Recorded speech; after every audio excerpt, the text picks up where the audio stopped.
welcome to Babble.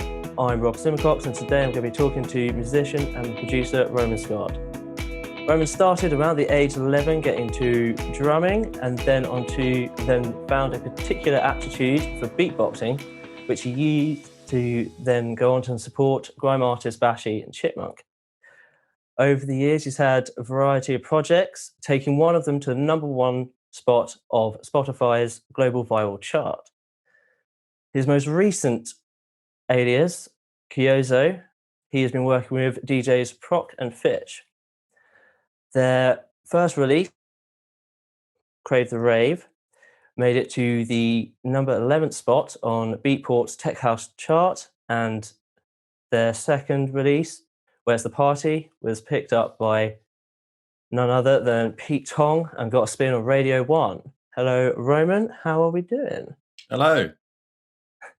How's things? And how is the lockdown situation currently been affecting you and work, basically? I'm good.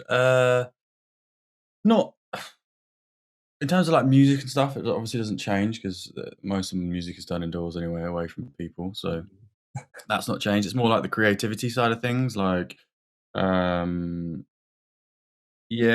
inspiration's can be a bit tricky at the moment. Whereas like you used to going out, seeing performances of artists, listening to music, even in between like journeys, like that's like a big thing for me. You know, you're always listening to music when you're on the go. Not as much in one solid point. So like when it comes to having fresh ideas, it is kind of, that's the challenge. That's what's been challenging for me. Other than that, it's all been pretty, like the only thing that's changed is just not going out, like, and that's what I'm really missing and craving, really. But yeah, it is what it is. How about you? Yeah. I mean, we're all doing what we can at the moment, aren't we? Just trying to get through it. I guess as producers, a lot of producers have either found the time quite good because they can just knuckle down and get on with it, or they found it quite like difficult, as you said, to build that creativeness. Yeah, it comes in waves. Like sometimes I'll be like at the beginning of this year, like January and Feb, just like beginning of Feb felt like a write off, and then I had a couple of weeks at the end of Feb where I was like in a really good. Just everything came back. I think there was like when we had a bit of sun, like that kind of. It's funny that really affects me. That's like that changes a lot. But yeah. Yeah, classic seasonal depressions and all that sort of thing. Has Yeah, a big well, effect on it's just like everyone. fucking freedom, isn't it? Like being able to go outside and like not be cooped up indoors. That's really, I get a lot of my inspiration from exploration. So Yeah, that yeah. fair enough. So on to my first major question. If correct me if I'm wrong, but when you were younger, you aspired to be an electrician, which then you went into for a while and then ended up changing into this music career or aspiring to. What was your influence in order to move on from that and slash drive? What drove you to then decide to actually, I do want to get back into the music? Uh it was kind of like I had a love-hate relationship with electrical work. Like when I was a kid, I always used to love taking stuff apart. I never could put them back together, but you'd like take them apart because you wanted to like, I don't know. I don't know. I just liked wires and looking at shit, and I always thought that I was interested in it. So I did that as in my mind. I don't know. I always wanted a safety blanket, something where I could support myself. I like nice things, so I wanted to be able to earn some cash and not rely on parents or anything like that. And I didn't want to work in a bar.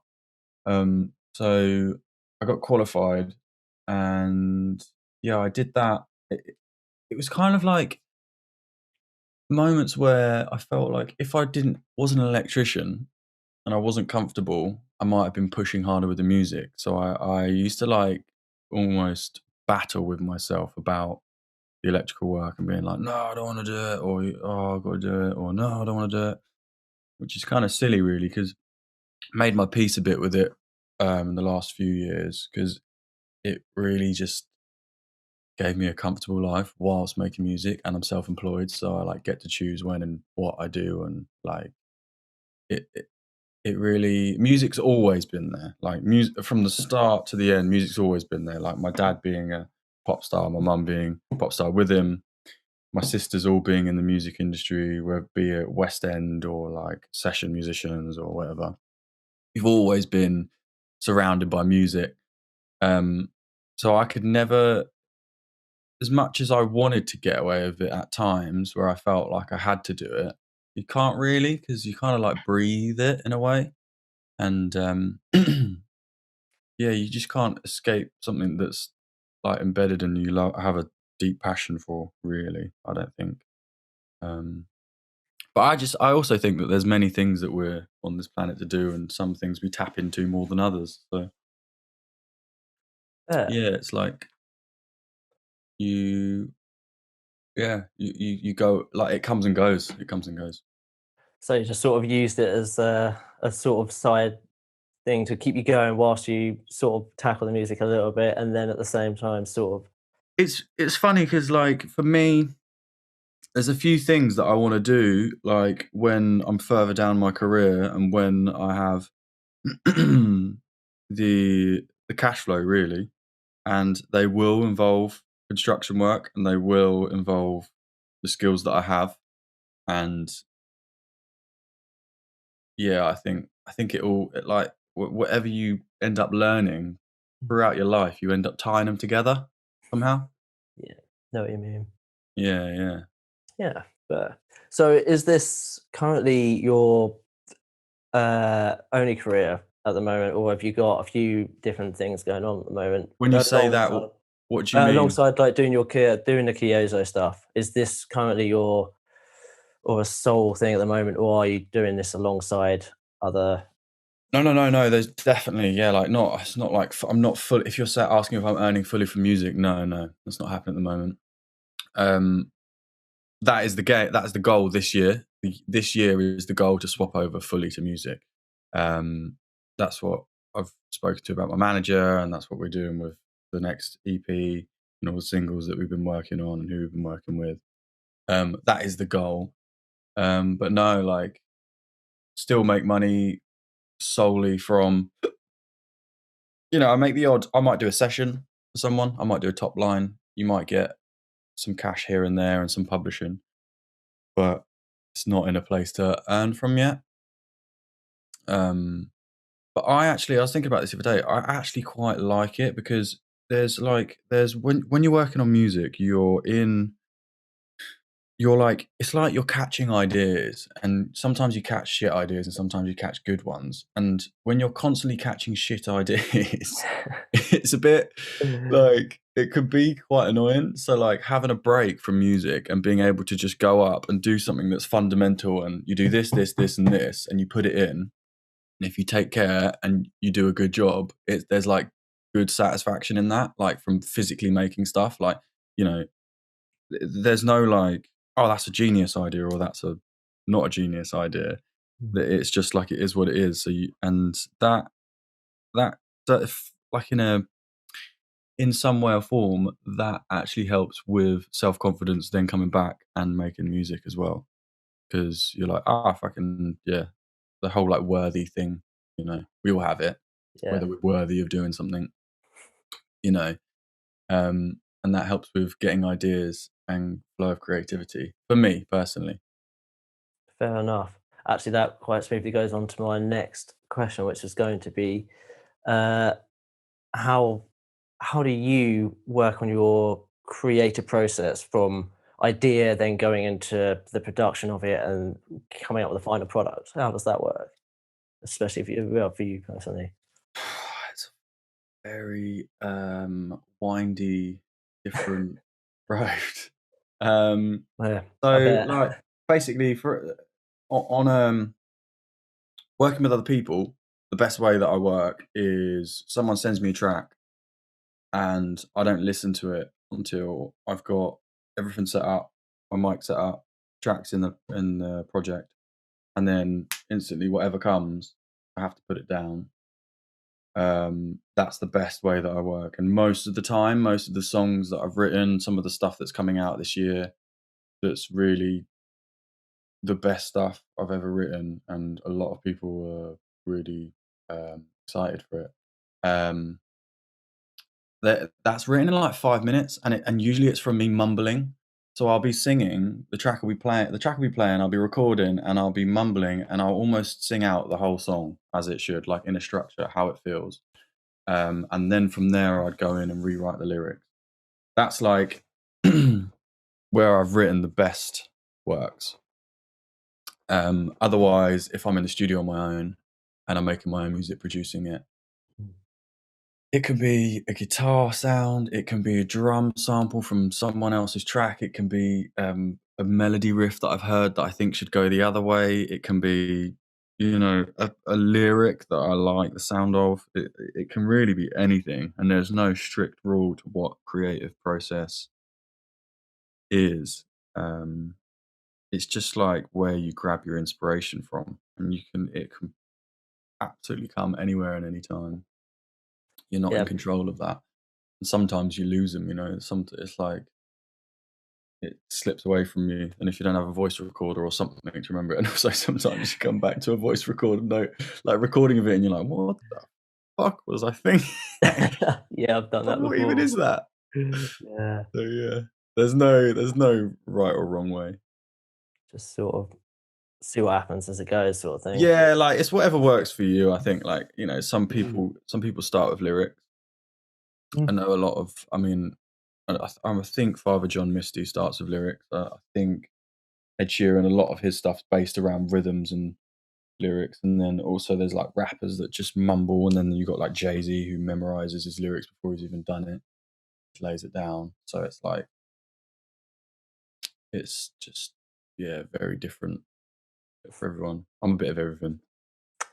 Yeah, yeah, yeah, you are quite a bit of everything. I was like, because you've done a lot of your projects over the years have been quite varied almost. Like, 'cause Yeah, yeah, you've done under your own name as Roman Scott, and now the KYOZO stuff, which is a lot more tech house yeah. compared with the older stuff. What's what's been the journey of that from? I mean, even like before the interview, mentioned your Pharaoh stuff when you were really much younger. Yeah, Over the yeah. years, what's been that journey, and how has that affected you over the? How has that progressed over the years? Well, I think, like, electronic music I've always loved electronic music. I've always loved, how it makes me feel. I've loved hearing it in clubs. I love going out to clubs and listening to loud music, and I love the whole partying scene and just, yeah, really letting go. Um, and even from a young age when I started beatboxing, that was that was something I couldn't control. That was something that just happened and I was obsessed with. And then from there, I became part of a band, and then in that band, we did quite well. We toured around the UK, did some stuff in Europe, on some like Wow. competitions, and but then I was a little bit too much into partying at that age, and a little bit too reckless, and I think that might have been what like kind of held us back a little bit. We, you know, didn't quite take it as serious as we should have, and the era of the rock stars kind of over. So that kind of like held that one back. And then I like started making my own music um, at like 20, 21. And I went on, I did this music course in Northbrook in Worthing. And that's what started my production. But I didn't really know anyone to sing on the tracks. I didn't really know anyone that could do anything on my beats. And I was starting out. So, like, who's going to want to really like sing on like a crappy beat, you know what I mean? Like, Difficult to start yeah, out when you're at that starting point. out, it's not the greatest music. So I just started doing it myself, used a lot of auto tune. Didn't think that I was ever going to be a singer. And then I heard a guy called Chet Faker, and I was like, fuck, I want to write songs. Like, this guy's awesome. I love what he's writing about. I love his tone of voice. I love his style of music. I then ended up making my own thing. I used a micro chord for the whole EP, and then it gave it this kind of like wacky sound. And the only reason I used a micro chord for the whole EP was because that was the only thing I really knew how to use. and there's like drum samples from like Frank Ocean and stuff in there, like maybe some Apple loops and stuff. That was part of Hibiscus. And then I released the second EP that did really well. This is all under Roman Scott. Yeah.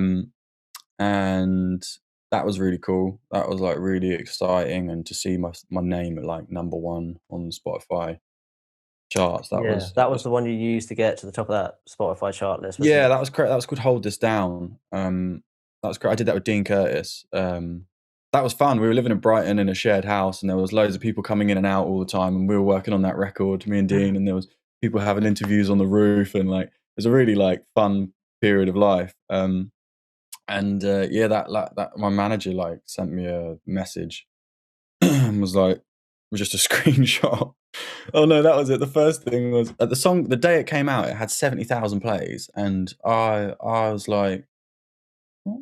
Like, my girlfriend showed me at the time, and I was like, what? Is that like wrong? What does that mean? Like 70,000 like actual plays? And she was like, yeah, like what the fuck? And then like a week later, I had like 250,000, and I was like, what? Like, it's fucking weird. And we, yeah, my manager then showed me a picture of it charting in the viral charts of Spotify, and I can't remember. I think it was like above Snoop Dogg and shit like that. It was really weird, like really, really weird.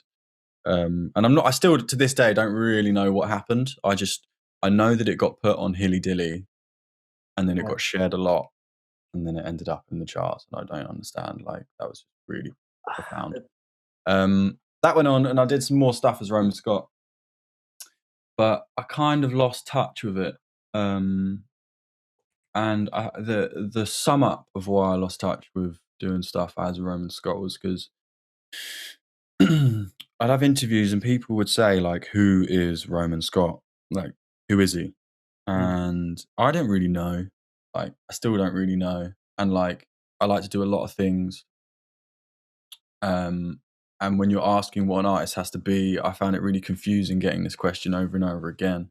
Right. And I kind of hit a bit of a wall. The next EP I made wasn't like a great EP. It was like musically, it was quite good.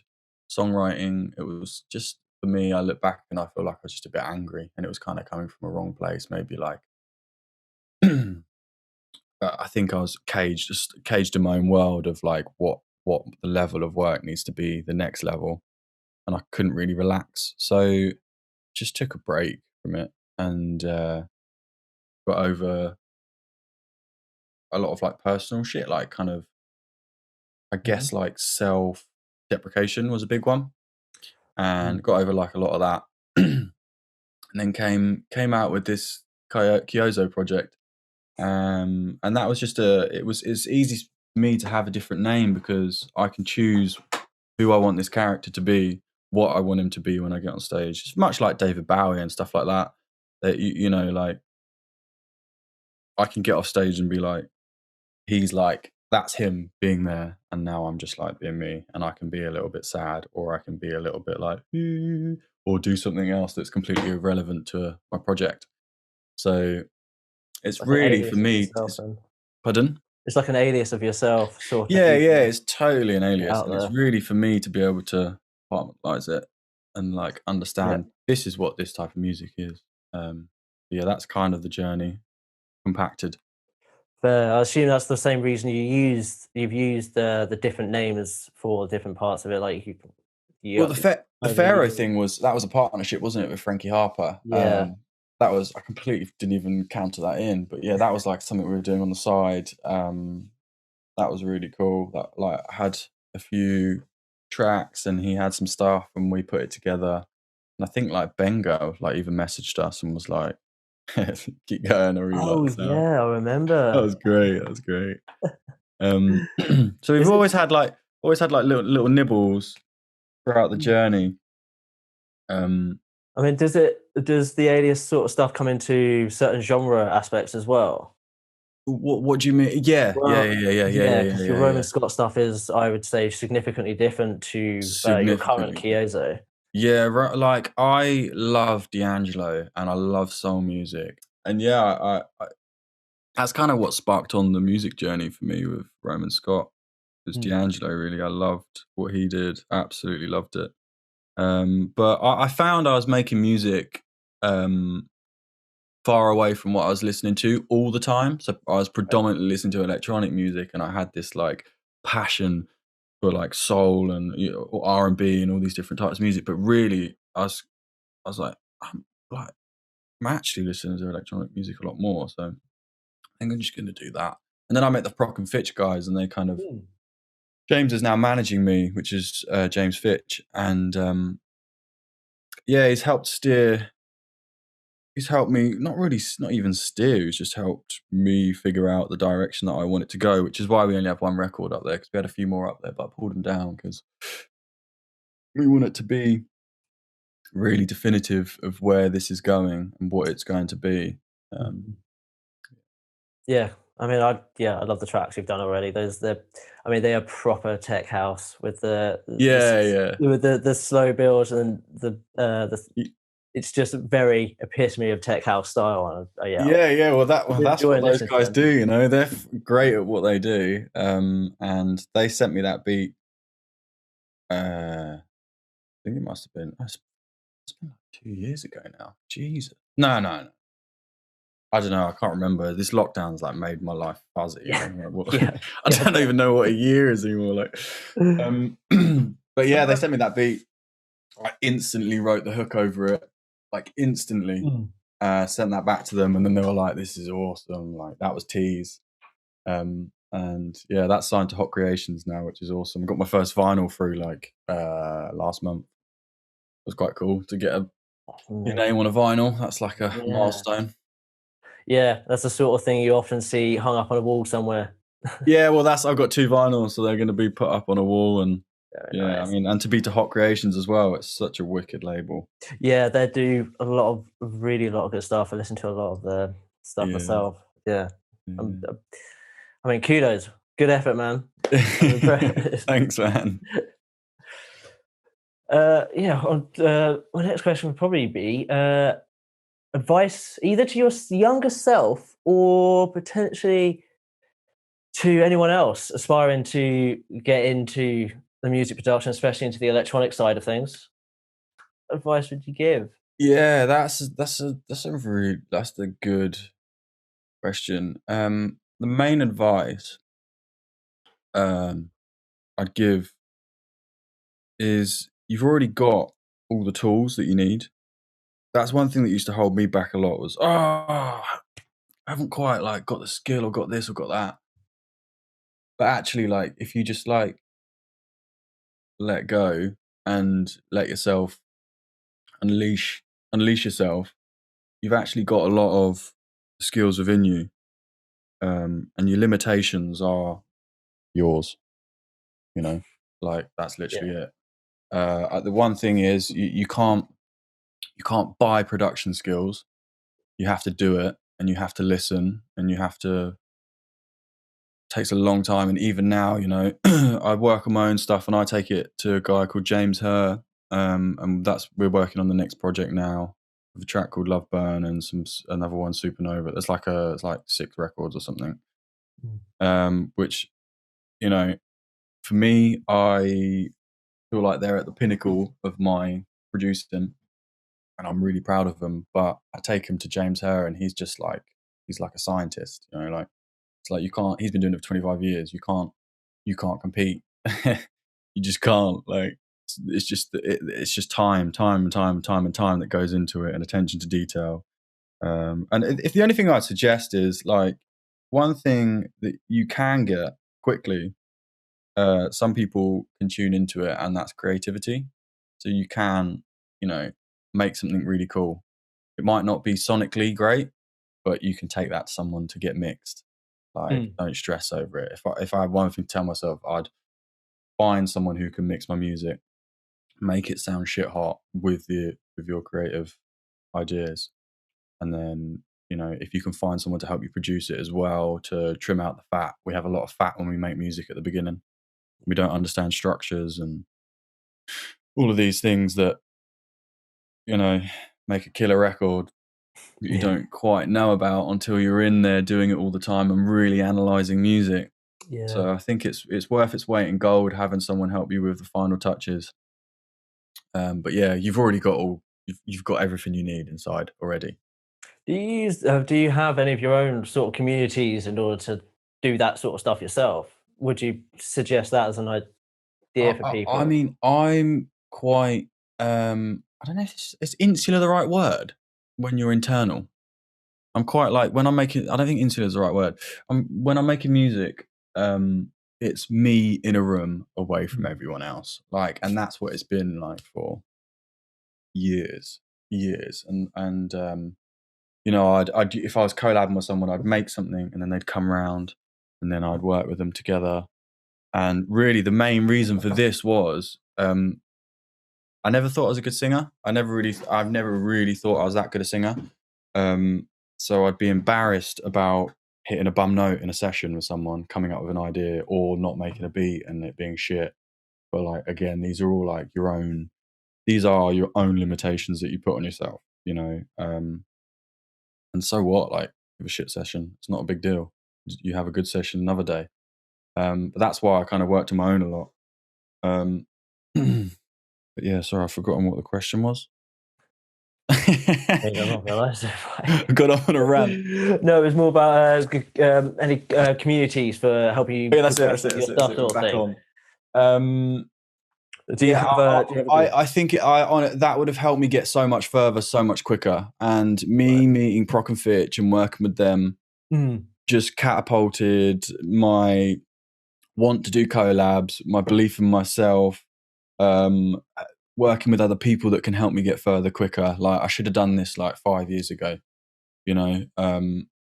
But everything happens for a reason and comes at the right time. So, but yeah, I really think that's if you can find a community that you feel like you fit into, great. But if you feel like it pulls you away from who or what you want to be and you don't fit in, keep doing you. fair, absolutely fair enough. Yeah. Yeah. Well, what is next for you and KYOZO rather? Have you got stuff in the pipeline? Is it all? There's a few things in the pipeline. Yeah, there's quite a lot in the pipeline. It really what it depends how well these records do. Like that's what's in the pipeline. Like nothing's going to change in terms of my output and what I'm working on. But in terms of shows, that's like we've got like there's a plan in place that we want to achieve, and we're confident as well with these records. There's the response has been extremely good, which is really nice. They kind of feel I've had this thing since growing up. I've always wanted to make world class music, and I finally hit a point where I'm making world class music. And to have that project, it feels amazing. You know, that goes to working with James Herr, working with James Fitch. These guys have helped me package a project in a way that it's become world class and creative and different. So I'm super excited. But yeah, it's really about releasing an EP this year. Probably be Nice. on an indie and then looking for a major. That's really the plan. Wow. Well, I can only say you've done incredibly well. Yeah, the ones that I have heard. It is your vocals on Yeah. those two releases, isn't it? Yeah, And they work so well for that style of music as well. I love it. yeah, it does. It sits quite well in there. Absolutely. It does, yeah. It's really fun to do as well. It's really easy doing that stuff. You don't have to write a whole song. You just write 3 hooks. Oh, it's incredible to see your progression. I mean, I've been watching your progression. Obviously, I've known you for God knows how long now. Then it's been Year 2, I think it was, mate. I think it's year 2 because that's when I moved to year UK and 2, went to year 3. school. Huh? Yeah, year 2 or year 3 at this Yeah. point. And yeah, so yeah, it just I've been listening to it over the years, and that of you talking about getting it to that world level of class you want. You can see that quite easily, and it's nice to see that it does just all it takes for most people is just to keep going and keep plugging until you get there. Some people are fortunate. I don't know if you've seen the Billie Eilish documentary No, I recently. haven't yet. That's like amazing. You listen to someone like that, and she's like a reincarnation of someone. I don't know what. Like, I don't know if you believe in reincarnation, but she fucking is. Like, that is reincarnation there. Like, she's like 15, singing like an old soul, and captivates the world. And like, you know, she's been lucky enough to have her brother and her family supporting her, and everyone's, you know, they're all a machine working together for Billy, you know, and like she's amazing. And some people are like fall into that young. I think even Bruno Mars is like that as well. I think he was like, you watch videos of him singing at like 7. He's like doing some Elvis impersonation, and he fucking like is Elvis. Like, That's ridiculous. Some people are fortunate, and you know, but even if you haven't got that, if you keep on working, you'll get it. You will keep going, keep going. It's a long road. Long road, but you're a prime example of it actually being worth it. You're doing really well now, man. Thanks so much, man. Thank you. Thanks for joining us, Roman, or Thanks for having a.k.a. me. KYOZO. Thank you for listening, everyone. Remember to like and subscribe to our Babble pages, and more importantly, like and subscribe to Roman, aka KYOZO. Roman, what are you under? I am KYOZO, aren't you? Everything. So website, Instagram, YouTube, Twitter, everything's I am KYOZO. Well, there you go. Like and follow it. I am KYOZO. Thank you, Roman, for joining us, and thank you for listening. Bye. Great, thank you.